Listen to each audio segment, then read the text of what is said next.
एक वचन तुम्हाला निश्चितपणे देतो, काहीही झालं तरी या महाराष्ट्रामध्ये औरंगजेबाच्या कबरीचं महिमा मंडन होऊ देणार नाही, त्याचं उदात्तीकरण होऊ देणार नाही. त्याचं उदात्तीकरण करण्याचा कोणी प्रयत्न केला तर तो प्रयत्न त्याच ठिकाणी चिरडून टाकण्याचं काम या आम्ही केल्याशिवाय राहणार नाही. हे वचन छत्रपती शिवरायांच्या या मंदिराच्या समोर आपल्या सर्वांना मी देतो.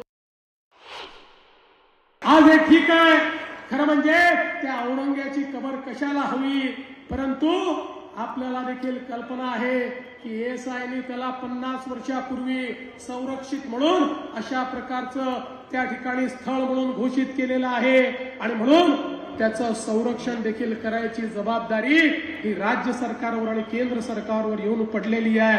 काय दुर्दैव आहे, ज्या औरंग्याने आमच्या हजारो लोकांना मारलं त्याच्याच कबरीचं संरक्षण आम्हाला करावं लागतं.